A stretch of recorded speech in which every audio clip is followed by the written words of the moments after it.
Thasna school tholakli bus stand da Jinglena sakal amagi manakta leptuna mahabu tholakpa ngairi. Makhoi ani unabada makhut hainai. Jinglengi bag adu paiduna Thasna na maningda tonglaga chatli. Makhoi ani phagi juwai tawraga lakpada school yorokpa khangaude. Break ki matamda library da changduna lairik paminari. Che matat amada inaraga lona wari sanai. Jinglena nang ngasai Puspana takpada gyan tahobra. Thasna na tahawe nang tahodraba. As aidi mitse pango foba ngamodre magi class to. Ngarang email tawringeda thengdokre. Tawni nangde horindagi game sanaraba nang loirabani. Aiga khanare. Ai game na ngawba miga dinabadale. Hoi boyba horindagi dine loi kathalage. Ada horen video call tarake. Khara tapiyu ko. Nangi mithai lebige ba. Yare mithai leidrasuna pele. Nangi lupa amagi mari tawba mithai do free do ina tapirage. Khanghaudana bel adu tarei. Nanga wati tawringedana matamse loi chakre. Jinglen khonjel tamnai se saglai. Lanjare nangonda lanjare. Jaibiramu aibu nachin penaba mapok tarit lami oina poktanaba. Yare waraki singer mi oina poktradi yong oina poke haira phanadum pachanani nasaktuga. Astumna library dagi khana thoklaklaga class da changduna makha taba class yaukre. Mathangi numitni Thasna Jinglengi manakta yofatringeda Jinglengi manakta makoi class ki lintoina makong sigilisteli jangchenki. Thasna laptakna makoi aniwari sanaba dui. Lintoina Jinglen aigi kongse second to sin bada leitekre cycle se thauba ngamare nangna khara thaubigera. Jinglena hoi kaisu kaidi ado nang school chatpabu yakidra. Yam kanna naba natabanina adum ngamnida saungna ko aigise nangonda yet poina di thoe yeteda friend amagi mating pangbubo tanja aduda Thasna changsilai. Jinglen Thasna don sinduna aigi cycle sa nang thoro airam laga lintoigi cycle adumana tharaga lintoibu maningda tongduna thauba okre yorakpada ngairiba Thasna di tawriba du karino khangdraduna sakala du tamna induna lai. Jinglen su Thasna na nagla lagi boiningduna maningda haneng thoktana school yorakli. Adubu Thasna di yoraklamdri. Lintoibu ana changan khraga geta minute manga mungaire. Ngaina ningsinglakli. Thasna di cycle da wai tabani haiba. Ngasai makai marang tawbada madi bab oyodre. Thasna mamite irachena sakana du induna lai. Geta lebli ba Jinglen da hanna fawba inglamde. Wahi machet amata su haide. Tumina cycle adu Jinglen gi manakta khamlamlaga class changki. Makoina class ek changbada bell takre. Jinglen Thasna ga wari sananingduna break ngaibada waki. Break yawraduna Jinglen Thasna bu library da ngaiduna lai. Adubu Thasna di laktri. Somdana Thasna du khanghaudana wantharappadagi staff room da mamanabisingna thangzilure amadi parents na lawba laknaba call su tawkre. Thasna gi mayumdi school gi amna naknabanina pau pikibada ngairi lawba lakpana hali. Break loiraga Jinglen du class a changlakpada Thasna udaba aduda mangaktu koileleiduna thiri. Mamanabasingna magi mataw adu ubada Thasna thiribani khangladuna Thasna du masangamdabadagi mayumda hankre haibadagi mahak su khangni school suti thaba ngaibada waki. Numidangi matamda Thasna da call tawbadasu susoba dum haire mahak ahing tumba yadre game sanaraga khangadabasu Thasna na yadaba aduda loina kaglure magi phone da yawba isai araiba makai taduna nonganba ngaiba taki. Ayub ki pung 8 tasilakli Chinglen hadagi matugum thasna bungairi. Minute mangamung leiraga linthoi tholai. Thasna tholang mandraba duda school chatningri mayumda ningre adubu mana leblingaida makogi ozabana ukiba duda chattaba yarare khaladuna tapna linthoi maningda hapduna cycle thawduna lai. Class haropada thoibina thasna da chirol torai. Bye. Asigi linthoi sa Chinglen ga koinaba male. Under school langminabaga torai se. Class no chu yang wainara male. Asing bera sa nang kamai khangino. Ngarang tuition mafamdane ai moi party gi maningda fameba. Aduda moi wari sanabado aduda tabane. Chinglen moi ani khangnarabagi mongdagane kari no yamna hagibane. Masti lupisa nupa yam chopane. Masak fazaba mata uba yadabane. Naptogi ready laibane. Chinglen sa aingondagadi kesumai moi ani sa karambana propose tawrijano.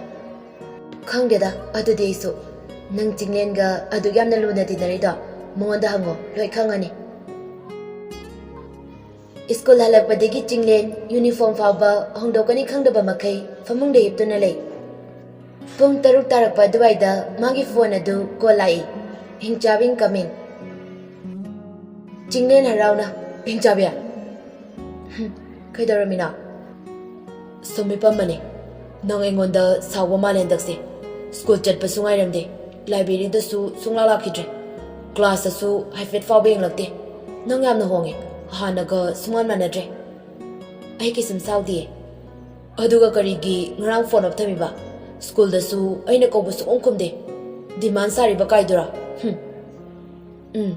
Nang ngarang ai thanamnaga linthoi ga chatminakri duna kai. Nang pura yongne. Cycle thawba itabai ngonda cycle tharo hairamlaga nangdi hanna fawba yenglamde. Yes, adugi ore. Adu fazana haigena aina library da ngaire. Aduga nangdi laksu lakte. Ngasai su school chatminanaba na thawaina ngaire. Aduga nangana chatlairame. Ngai kone. Nangarang school dagi break da hankrida. Nasa ngamdabai ni hai. Kayoy na ngamdrino. Nasa do ngamdradi ngamde na ingwanda haiba yadra. Ngasai da ai baba na thimbirame. Aduine. Ada ai nangwanda kaino mangge. Nang seng na kumuko. Kaino aise hangu kaino. Kumbigine. Noi laik laisugi matang dadina hangbirakano. Thank you. Seng na kumge na promise tawo. Hek seng na kumdraba. Nang agi kutta sire. Ado karino pambado come to the point. Linthoi no ani khangnai haisa chumbra. Kayang kuirage khangnaba. Asuk luna dinaraga aingonda fawba haidokdene. Adu haiba yaba wara. Nang phagibana isum tawduna le. Khoidau sagalakaniyo. Natraga nangise aingonda haidolindrira. Kaino ne. Mana wahang hangge haraga wahang dihangde. Churon paron panglolo sileisina. Nang hairare. Wa thaidokdana sum leirane. Pura berani. Ho khangnai. Classmate pu karigi khangnaroi deno. Classmate pu erdi nang loina makoirani ekta. Adu haiba yaba wara. Mi sum masa khangnai tine haibane. Koiba kaina seran turan nonsense body powder. Mi loina haine sidya. Nang ingonda walo pawrabani ko. Fare. Serious ka taine. Kanana bu haireino. Sak fajaruba kaise yadine. Nupi miyam changdana munareba. Matangduda thasna mapana kaurai. Ibo chawna. Tombi sidam talawo. Hoi lai baba. Baba na kaure. Ai thamage ko. Asi hairam laga thasna phone adu thamduna mapagi manakta chakre. Somdana Chinglen na murum sondana lehawi. Future ku boxa yet kraboni. Ama overthinker sina aisa nupi koire kaina adum khalamani base. Ai subako koi de na sachara yaude. Wari kuina sanaba yanaba na koi thoingeda. Chakre da ko. Mana di khangdriba aina nusijariba nupi se mama sane di. Khangdreda best friend da crush oi base. Phone dok pasu yaya dagum wadi wai. Khangdreda nong namba. ꯅꯪꯒꯤ ꯅꯣꯡꯗ call ꯍꯥꯏꯗꯨꯅꯤ ꯃꯊꯪꯒꯤ ꯅꯨꯃꯤꯠꯅꯤ ꯆꯤꯡꯂꯦꯟ ꯍꯥꯟꯅꯒꯤ ꯃꯇꯧꯒꯨꯝ ꯊꯥꯁꯅꯥ ꯍꯣꯏꯒꯤ ꯃꯅꯥꯛꯀꯤ bus stand ꯑꯗꯨꯗ ꯃꯥꯕꯨ ꯉꯥꯏꯔꯤ ꯊꯥꯁꯅꯥ ꯊꯣꯛꯂꯛꯂꯒ ꯉꯥꯏꯍꯥꯛ ꯋꯥ ꯉꯥꯡꯅꯗꯕꯤ ꯇꯨꯃꯤꯟꯅ ꯂꯦꯞꯃꯤꯟꯅꯩ ꯊꯥꯁꯅꯥꯅ ꯆꯠꯂꯁꯦ ꯊꯦꯡꯉꯅꯤꯌꯦ ꯀꯅꯥ ꯑꯃꯨꯛ ꯋꯥꯠꯂꯤꯒꯦ ꯂꯤꯟꯊꯣꯏꯗꯣ ꯆꯠꯃꯤꯟꯅꯁꯦ ꯉꯥꯏꯔꯝꯃꯣꯅ ꯍꯥꯏꯔꯛꯄꯅꯦ ꯉꯥꯏꯍꯥꯛ ꯉꯥꯏꯕꯤꯈꯤꯁꯦ ꯅꯠꯇ꯭ꯔꯗꯤ ꯃꯥ ꯅꯨꯡꯉꯥꯏꯔꯣꯏꯕ ꯀꯔꯝ ꯀꯥꯟꯗ ꯍꯥꯏꯔꯛꯏꯕ ꯉꯁꯥꯏ ꯐꯣꯟꯗ ꯍꯥꯏꯔꯛꯄꯅꯦ ꯃꯊꯟ ꯆꯠꯄ ꯅꯨꯡꯉꯥꯏꯇꯦꯅ ꯍꯣꯏ ꯉꯥꯏꯍꯧꯔꯣ ꯅꯣꯏ ꯁꯥꯏꯗꯣ ꯑꯩ ꯍꯥꯟꯅ ꯆꯠꯂꯝꯃꯒꯦ ꯃꯆꯤꯟꯗ ꯃꯔꯨꯝ ꯃꯔꯨꯝ ꯁꯣꯜꯂꯤ ꯐꯣꯟ ꯅꯝꯕꯔꯒ ꯄꯥꯏꯅꯔꯗꯅ ꯑꯩꯉꯣꯟꯗꯒ ꯋꯥꯒ ꯂꯣꯠꯇꯅ ꯆꯤꯡꯂꯦꯟ ꯋꯥ ꯉꯥꯡꯕ ꯅꯪꯗꯅ ꯂꯦꯞꯇꯨꯅ ꯂꯩꯍꯧꯏ ꯂꯤꯟꯊꯣꯏꯁꯨ ꯃꯈꯣꯏ ꯑꯅꯤꯅ ꯇꯧꯔꯤꯕ ꯑꯗꯨ ꯋꯥꯔꯤ ꯇꯥꯍꯧꯏ ꯊꯥꯁꯅꯥꯅ ꯆꯠꯈꯤꯕꯒ ꯃꯥꯁꯨ ꯆꯤꯡꯂꯦꯟꯒꯤ ꯃꯅꯥꯛꯇ ꯌꯧꯁꯤꯜꯂꯛꯏ ꯃꯈꯣꯏ ꯑꯅꯤꯁꯨ ꯂꯥꯛꯄ ꯍꯧꯔꯦ ꯑꯗꯨꯕꯨ ꯊꯥꯁꯅꯥꯗꯤ ꯌꯥꯝꯅ ꯀꯟꯅ ꯆꯠꯈꯤꯕꯅ ꯇꯥꯟꯅꯕ ꯐꯪꯗ꯭ꯔꯦ ꯃꯅꯤꯄꯨꯔꯤꯒꯤ ꯄꯦꯔꯠꯅꯤ ꯑꯣꯖꯥꯅ ꯇꯥꯛꯂꯤꯕ ꯑꯗꯨ ꯇꯥꯕ ꯆꯪꯗꯦ ꯊꯥꯁꯅꯥ ꯃꯪꯗꯨꯅ ꯂꯩ ꯃꯃꯤꯠꯁꯨ ꯄꯤꯔꯥ ꯆꯦꯜꯂꯤ ꯊꯥꯁꯅꯥ ꯀꯩꯗꯧꯔꯒꯦ ꯀꯩꯒꯤ ꯃꯪꯉꯤꯅꯣ ꯃꯄꯤꯔꯥꯒ ꯆꯦꯟꯗꯅ ꯌꯨꯝꯗ ꯃꯃꯥ ꯕꯕꯥꯅ ꯆꯩꯔꯛꯄ꯭ꯔꯥ ꯀꯩꯁꯨꯝ ꯇꯧꯗꯦ ꯀꯩꯁꯨꯝ ꯇꯧꯗꯅ ꯑꯗꯨꯝ ꯍꯦꯛꯇ ꯇꯧꯕ ꯌꯥꯕ꯭ꯔꯥ ꯅꯪꯅ ꯑꯩꯉꯣꯟꯗ ꯐꯅ ꯂꯣꯟꯅꯕ ꯍꯣꯠꯅꯔꯁꯨꯅꯦ ꯀꯩꯁꯨ ꯑꯣꯏꯊꯣꯛꯂꯣꯏ ꯑꯩꯁꯦ ꯃꯤꯇꯣꯞ ꯅꯠꯇꯦ ꯅꯪꯒ ꯉꯁꯤ ꯉꯔꯥꯡꯇ ꯇꯤꯟꯅꯔꯛꯄꯁꯨ ꯅꯠꯇꯦ ꯊꯣꯏꯕꯤ ꯑꯩ ꯌꯥꯝ ꯋꯥꯏ ꯏꯊꯟꯇ ꯄꯨꯛꯅꯤꯡꯁꯦ ꯄꯪꯅꯨꯡ ꯅꯨꯡꯁꯤ ꯑꯗꯣ ꯀꯩꯗꯧꯕ ꯌꯥꯎꯔꯒꯦ ꯍꯥꯏꯌꯣꯕ ꯊꯣꯏꯕꯤ ꯕꯕꯥꯅ ꯑꯩꯁꯦ ꯂꯥꯏꯔꯤꯛꯇ ꯊꯋꯥꯏ ꯌꯥꯎꯔꯛꯇ꯭ꯔꯦ ꯑꯣꯏꯔꯣꯏꯗꯕ ꯑꯉꯥꯡꯅꯤ ꯍꯥꯏꯔꯒ ꯄꯪꯆꯩꯗ ꯆꯩ ꯃꯦꯇ꯭ꯔꯤꯛ ꯑꯦꯛꯖꯥꯝꯁꯨ ꯍꯦꯛ ꯂꯣꯏꯕꯒ ꯁꯨꯇꯤ ꯂꯩꯔꯁꯨ ꯌꯨꯝꯗ ꯂꯩꯍꯜꯂꯣꯏ ꯅꯤꯅꯦꯒꯤ ꯃꯅꯥꯛꯇ ꯊꯝꯂꯒ 11ꯒꯤ ꯀꯣꯆꯤꯡ ꯆꯠꯍꯟꯒꯅꯤ ꯍꯥꯏ ꯑꯩꯁꯦ ꯋꯥꯕ ꯍꯩꯇꯕ ꯅꯨꯡꯉꯥꯏꯕ ꯌꯥꯗꯕ ꯖꯤꯕꯔ ꯊꯣꯏꯕꯤ ꯑꯁꯤ ꯍꯥꯏꯔꯒ ꯃꯄꯤ ꯆꯗꯨꯝ ꯇꯥꯔꯛꯏ ꯑꯔꯦ ꯑꯗꯨꯒꯤ ꯑꯣꯏꯔꯦ ꯅꯣꯏ ꯅꯄꯥꯗꯨꯁꯨ ꯃꯊꯣꯡ ꯆꯥꯗꯦ ꯃꯆꯥꯅꯨꯄꯤꯁꯦ ꯂꯥꯏꯔꯤꯛꯇ ꯇꯧꯍꯜꯂꯒ ꯁꯣꯅꯣ ꯆꯣꯜꯂꯒꯦ ꯈꯜꯂꯕ ꯀꯩꯅꯣ ꯃꯁꯛꯇꯨꯒ ꯐꯤꯂꯝꯒꯤ ꯕꯦꯂꯤꯌꯟ ꯍꯦꯛ ꯃꯥꯜꯂꯗꯅ ꯊꯪꯒꯥꯜ ꯕꯥꯂꯤ ꯍꯦꯛ ꯃꯥꯟꯒꯦ ꯊꯣꯏꯕꯤꯒꯤ ꯋꯥꯍꯩ ꯑꯗꯨꯗ ꯃꯈꯣꯏ ꯑꯅꯤ ꯅꯣꯛꯃꯤꯟꯅꯩ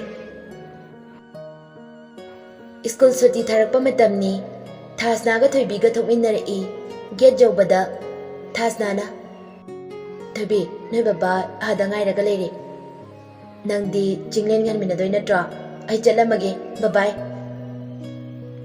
ꯆꯤꯡꯂꯦꯟꯁꯨ ꯁꯥꯏꯀꯜ ꯑꯗꯨ ꯏꯟꯊꯣꯔꯛꯏ ꯂꯤꯟꯊꯣꯏꯁꯨ ꯐꯦꯐꯟ ꯃꯅꯤꯡꯗ ꯏꯟꯅꯔꯛꯏ ꯂꯤꯟꯊꯣꯏꯅ ꯆꯤꯡꯂꯦꯟ ꯍꯜꯂꯗꯣꯏ ꯅꯠꯇ꯭ꯔꯣ ꯍꯟꯃꯤꯟꯅꯔꯁꯦ ꯃꯈꯣꯏ ꯑꯅꯤ ꯊꯣꯛꯃꯤꯟꯅꯔꯛꯄ ꯑꯗꯨ ꯎꯕꯗ ꯊꯥꯁꯅꯥ ꯁꯥꯎꯅꯤꯡꯕ ꯄꯣꯛꯏ ꯀꯔꯤꯃꯠꯇ ꯍꯥꯏꯔꯝꯗ ꯐꯠ ꯂꯩꯊꯣꯛꯂꯒ ꯃꯈꯣꯏꯒꯤ ꯀ꯭ꯂꯥꯁꯃꯦꯠ ꯈꯔ ꯍꯟꯈꯤꯕ ꯑꯗꯨꯒꯤ ꯃꯔꯛꯇ ꯌꯥꯎꯁꯤꯟꯗꯨꯅ ꯆꯠꯈꯤ ꯆꯤꯡꯂꯦꯟꯅ ꯃꯅꯤꯡꯗꯒꯤ ꯆꯠꯃꯤꯟꯅꯁꯤ ꯉꯥꯏꯈꯣ ꯍꯥꯏꯅ ꯂꯥꯎꯍꯧꯏ ꯑꯗꯨꯕꯨ ꯊꯥꯁꯅꯥꯗꯤ ꯇꯥꯁꯤꯟꯅꯗꯕ ꯁꯥꯗꯨꯅ ꯑꯗꯨꯃꯛ ꯆꯠꯈꯤ